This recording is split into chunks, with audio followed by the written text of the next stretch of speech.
नमस्कार विद्यार्थियों, आपका सूदुल ऑफिशियल हब यूट्यूब के अंदर आपका बहुत बहुत स्वागत है। आज हम आपकी हिंदी के कुछ महत्वपूर्ण प्रश्न लेके आए हैं जो टॉप 50% है। ये प्रश्न आपके लिए बहुत ही इम्पोर्टेंट प्रश्न होने वाले हैं। ये हिंदी के महत्वपूर्ण प्रश्न है, सामान्य हिंदी के, और आप हमारी क्लास में अंत तक बने रहें। सभी एग्जाम के लिए ये महत्वपूर्ण प्रश्न होने वाले हैं। तो आज का प्रश्न है कि रस कितने प्रकार के होते हैं।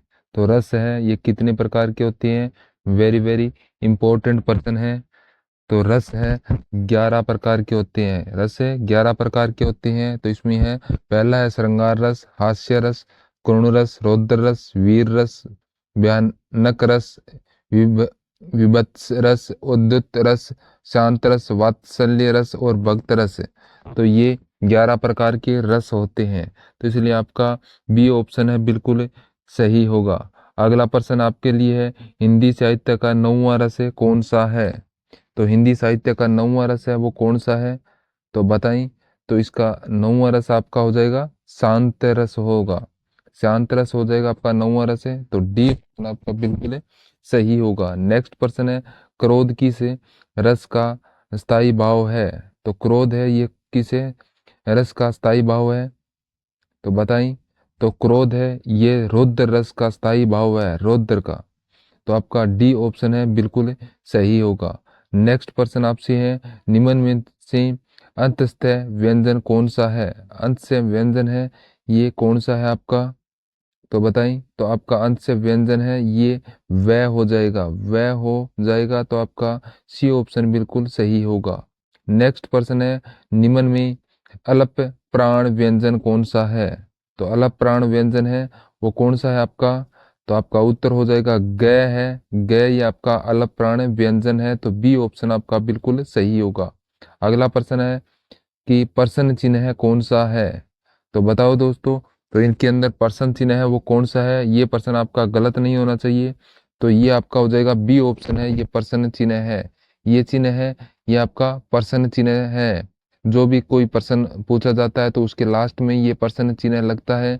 ये ध्यान रखने वाली बात है, इस प्रकार के प्रश्न को आप गलत नहीं करना है। ये प्रश्न चिन्ह है। तो आपका यहाँ पर राइट हो जाएगा, बी ऑप्शन बिल्कुल राइट हो जाएगा। चलिए अगला प्रश्न है, सर्वनाम के कुल कितने भेद होते हैं। तो वेरी वेरी इंपॉर्टेंट प्रश्न है, सर्वनाम के कुल कितने भेद होते हैं, चलिए बताइए। तो सर्वनाम के कितने 6 भेद होते हैं। तो पहला है पुरुषवाचक सर्वनाम, दूसरा निश्चयवाचक सर्वनाम, तीसरा है निश्चयवाचक सर्वनाम, चौथा है संबंधवाचक सर्वनाम, पांचवा है प्रश्नवाचक सर्वनाम, छठा है निजवाचक सर्वनाम है। तो इसलिए आपका सर्वनाम के 6 भेद होते हैं। ये सर्वनाम के आपके 6 भेद हो गए हैं। तो आपका बी ऑप्शन है बिल्कुल सही होगा। बी ऑप्शन को राइट कर दीजिए। नेक्स्ट प्रश्न है, भाषा की सबसे छोटी इकाई क्या है। तो भाषा की सबसे छोटी इकाई है वो क्या होती है, तो आपका हो गया उत्तर यहाँ पर है वर्ण होता है। ये वर्ण है, ये भाषा की सबसे छोटी इकाई है। तो आपका सी ऑप्शन बिल्कुल सही होगा। चलिए विद्यार्थियों, अगले प्रश्न की तरफ बढ़ने से पहले आप सभी एक बार क्लास को लाइक कर दीजिएगा, और जो नए विद्यार्थी है वो सब्सक्राइब करना ना भूलें, और जितना हो सके ज़्यादा से ज़्यादा शेयर करिए इसको, और जिससे आपके जो साथी है वो आपका इसका फायदा उठा सके। तो आपके लिए नेक्स्ट प्रश्न है, कंधा शब्द का तत्सम रूप क्या है। कंधा, कंधा का तत्सम रूप क्या हो जाएगा, तो आपका उत्तर होगा स्कंद। स्कंद है ये कंधा का तत्सम रूप है। तो आपका डी ऑप्शन बिल्कुल सही होगा। नेक्स्ट है, ब्रज भाषा का क्षेत्र कौन सा है। ब्रज भाषा का क्षेत्र है वो कौन सा हो जाएगा, मथुरा, बनास, झांसी और अयोध्या। तो आपका राइट आंसर होगा मथुरा है। ब्रज भाषा का क्षेत्र है ये मथुरा है। ए ऑप्शन आपका बिल्कुल सही होगा। चलिए अगला प्रश्न आपसे पूछा है, निम्न में किस वाक्य की क्रिया आक्रामक है। तो बताइए किस वाक्य के अंदर आक्रामक क्रिया लगी हुई है। तो आपका उत्तर होगा पक्षी उड़ रहा है। तो इसके अंदर आक्रामक क्रिया है। तो आपका बी ऑप्शन आपका बिल्कुल सही होगा। सभी विद्यार्थी बी ऑप्शन को राइट कर दे। नेक्स्ट प्रश्न है, उसके बिना को तुम कुछ नहीं हो। वाक्य में संबंध बोधक शब्द कौन सा है? तो कौन सा इसके अंदर संबंध बोधक शब्द है? उनके बिना, तुम और कुछ है। तो आपका ये हो जाएगा बिना। बिना है ये आपका संबंध बोधक है। बी ऑप्शन आपका बिल्कुल राइट हो जाएगा।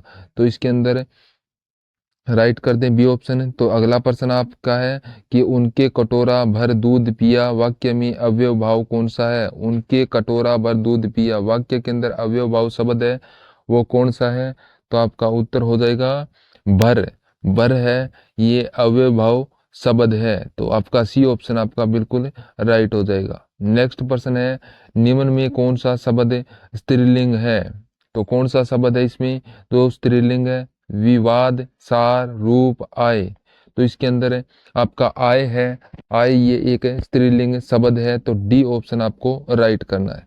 नेक्स्ट प्रश्न आपसे पूछा है कि पुल्लिंग स्त्रीलिंग का कौन सा जोड़ा सही नहीं है? पुल्लिंग और स्त्रीलिंग का कौन सा जोड़ा है जो आपका इनमें सही नहीं है?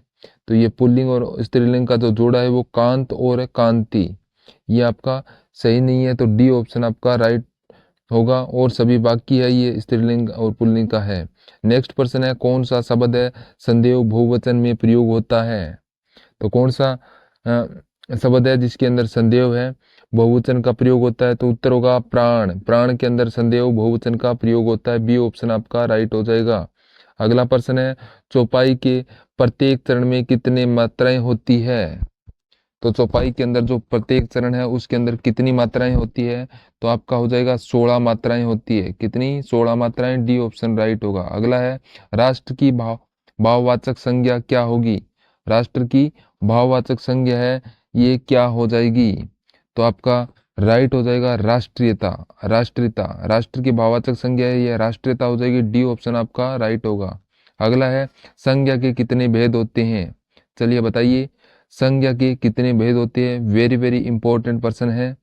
चलिए बताइए तो संज्ञा के कितने भेद होते हैं? तो ये हो गए आपके 5 भेद होते हैं। संज्ञा के 5 भेद होते हैं। कि ये 5 भेद कौन कौन से होते हैं? पहला है व्यक्तिवाचक संज्ञा, दूसरा जातिवाचक संज्ञा, तीसरा भाववाचक संज्ञा, चौथा है समूहवाचक संज्ञा, पांचवा है द्रव्यवाचक संज्ञा। तो आपका यहाँ पर है सी ऑप्शन बिल्कुल राइट हो जाएगा। अगला प्रश्न है निम्न में कौन सा वाक्य वर्तमान काल का है? तो बताएं कौन सा वाक्य है जो वर्तमान काल का है?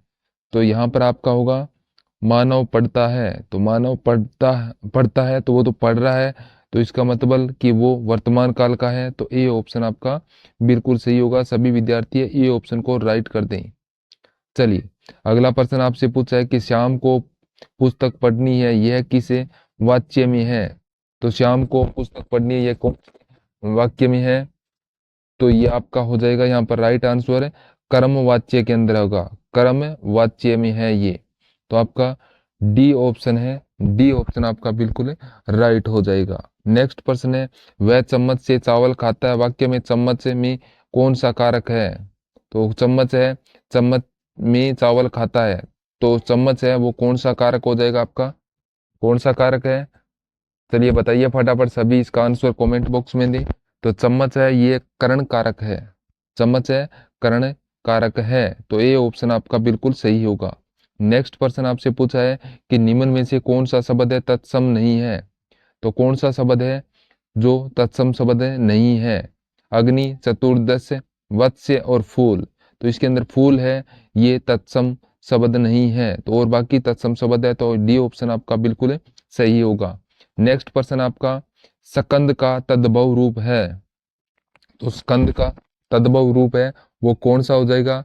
कंद, हल्दी, कंधा और इनमें से कोई नहीं। तो स्कंद का तत्सम रूप हो जाएगा आपका कंधा हो जाएगा। कंधा आपका बिल्कुल राइट हो जाएगा। सी ऑप्शन को आप राइट कर दें। चलिए अगला प्रश्न आपसे पूछा है अनुगामी शब्द में कौन सा उपसर्ग है? अनुगामी है, अनुगामी के अंदर कौन सा उपसर्ग लगा हुआ है?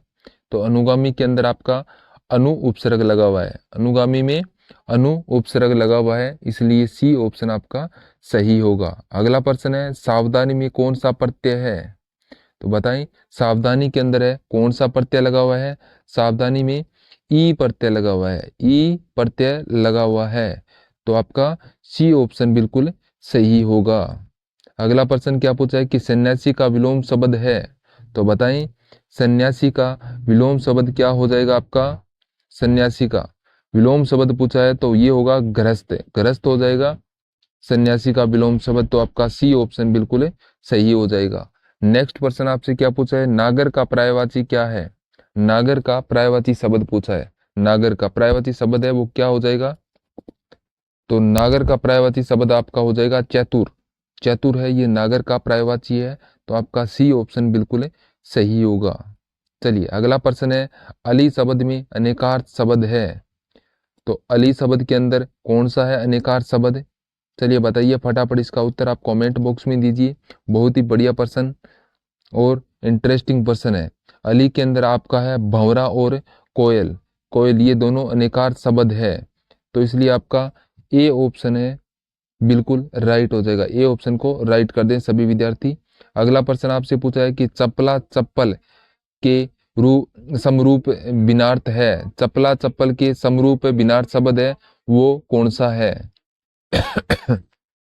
चलिए बताइए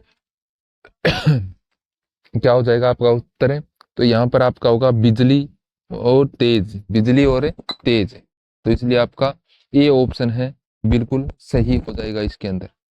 चलिए अगला प्रश्न आपसे पूछ जाने से पहले आपसे कहना चाहूंगा कि आप फटाफट क्लास को लाइक कर दे। नेक्स्ट है उपकार को मानने वाला, क्या पूछा है कि उपकार को मानने वाला इस शब्द समूह के लिए एक शब्द बताएं, तो इसके अंदर उपकार को मानने वाला, तो इसके अंदर एक शब्द समूह है वो कौन सा है, कृतज्ञ, कृतज्ञ ये एक शब्द समूह है, इसलिए आपका बी ऑप्शन बिल्कुल सही हो जाएगा। नेक्स्ट है संकल्प का संधि विच्छेद क्या होगा, संकल्प, संकल्प का संधि विच्छेद है वो आपका क्या हो जाएगा, तो यहाँ पर आपका सवलप है, सु प्लस अलप, सु प्लस अवलप हो जाएगा, अलप हो जाएगा, तो डी ऑप्शन आपका बिल्कुल सही हो जाएगा। अगला प्रश्न है पुस्तकालय शब्द किस समास का उदाहरण है, पुस्तकालय है ये कौन से समास का उदाहरण है, इंपॉर्टेंट प्रश्न है ये आपके लिए, इंपॉर्टेंट प्रश्न है, तो बताइए तत्पुरुष समास का है ये, इसका तत्पुरुष समास का उदाहरण है, ये ऑप्शन आपका सही होगा। अगला प्रश्न है हिंदी की पहली कहानी लेखिका का नाम है, हिंदी की जो पहली कहानी है उसकी लेखिका का क्या नाम है, तो वो हो गया आपका बंग महिला, बंग महिला, ए ऑप्शन को राइट कर दे सभी विद्यार्थी।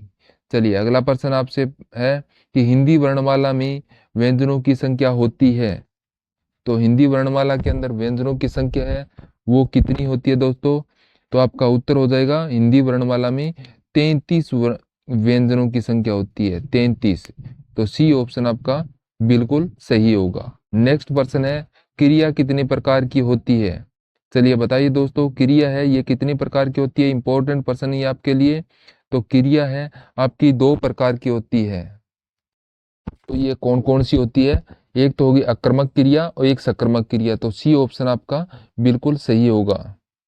चलिए अगला प्रश्न है निम्न वाक्य में शुद्ध वाक्य का चयन कीजिए, तो जो वाक्य दिए गए हैं इनमें जो शुद्ध वाक्य है उनका चयन करना है, तो कौन सा है शुद्ध वाक्य है, तो आपका होगा भारत में अनेक जातियां हैं, तो ये आपका शुद्ध वाक्य है। तो हिंदी के अंदर आपको ध्यान रखने वाली बात है शुद्ध वाक्य को आपको जल्दी पहचानना है, तो सी ऑप्शन आपका बिल्कुल सही हो जाएगा। तो चलिए नेक्स्ट प्रश्न है श्रृंगार रस का स्थायी भाव क्या है, तो बताएं श्रृंगार रस का स्थायी भाव है वो क्या हो जाएगा, इंपॉर्टेंट प्रश्न है आपके लिए, बताएं, तो श्रृंगार रस का स्थायी भाव हो जाएगा रति, रति है ये श्रृंगार रस का स्थायी भाव है, इसलिए आपका ए ऑप्शन है बिल्कुल राइट हो जाएगा। अगला प्रश्न है छंद पढ़ते समय आने वाले विराम को क्या कहते हैं, तो जो छंद पढ़ते हैं उस समय जो विराम आता है उसको क्या कहते हैं, इंपॉर्टेंट प्रश्न है आपके लिए, तो क्या कहते हैं, तो बताएं दोस्तों, तो इसे कहते हैं यति, यति कहते हैं, तो आपका बी ऑप्शन बिल्कुल सही हो जाएगा। चलिए अगला प्रश्न है काली घाट का घमंड घटा उपरोक्त पंक्ति में कौन सा अलंकार है, तो बताएं काली घटा का घमंड घटा उपरोक्त पंक्ति में कौन सा अलंकार है, तो आपका इसमें हो जाएगा आपका राइट होगा यमक, यमक हो जाएगा, ए ऑप्शन आपका राइट होगा। अगला प्रश्न क्या पूछा है कोल्लू का बेल होना मुहावरे का अर्थ है। तो कोल्लू का बेल होना मुहावरे का अर्थ है, वो कौन सा हो जाएगा? मुहावरे का अर्थ क्या होता है? चलिए दोस्तों बताइए। तो आपका राइट आंसर यहाँ पर आ रहा है कि बुरी तरह काम में लगे रहना। जो बुरी तरह काम में लगे रहते हैं उसके लिए ये मुहावरा बोला जाता है। तो ये ऑप्शन आपका सही होगा। अगला प्रश्न है, लेना एक न देना दो लोकोक्ति का अर्थ है। तो लेना एक न देना दो, तो इस लोकोक्ति है, तो इस लोकोक्ति का क्या अर्थ हो जाएगा? चलिए फटाफट सभी विद्यार्थी एक बार कमेंट बॉक्स में इसका आंसर दें। तो इसका उत्तर कोई भी गलत नहीं करेगा। तो इसका राइट होगा किसी से कुछ मतलब न रखना। क्या होगा? किसी से कुछ मतलब न रखना। तो सी ऑप्शन आपका बिल्कुल सही होगा। अगला प्रश्न आपसे क्या पूछा है कि हिंदी भाषा की लिपि क्या है? तो बताइए हिंदी भाषा की जो लिपि है वो क्या है? तो ये आपकी हो जाएगी देवनागरी लिपि है। देवनागरी लिपि है। तो आपका बी ऑप्शन है बिल्कुल सही होगा। चलिए अगला प्रश्न आपसे पूछा है कि हिंदी शब्द किसका दिया हुआ है? तो हिंदी शब्द है, तो ये किसका दिया हुआ है? तो ये आपका उत्तर होगा ईरानियों का दिया हुआ है। हिंदी शब्द है, ये ईरानियों का दिया हुआ है। बी ऑप्शन आपका बिल्कुल सही होगा। अगला प्रश्न क्या पूछा है कि हिंदी दिवस किस दिन मनाया जाता है? तो हिंदी दिवस है, ये किस दिन बनाया जाता है प्रतिवर्ष? तो ये होगा 14 सितंबर को हिंदी दिवस बनाया जाता है प्रतिवर्ष। तो आपका सी ऑप्शन आपका बिल्कुल सही होगा। नेक्स्ट सवाल है, पूर्वी हिंदी क्षेत्र में कौन सी बोली नहीं बोली जाती? तो बताइए पूर्वी हिंदी क्षेत्र में कौन सी बोली है जो नहीं बोली जाती है? तो आपका उत्तर यहाँ पर क्या हो जाएगा? तो पूर्वी हिंदी क्षेत्र के अंदर यहाँ पर जयपुरी जयपुरी बोली है, वो नहीं बोली जाती है। तो सी ऑप्शन आपका बिल्कुल सही होगा।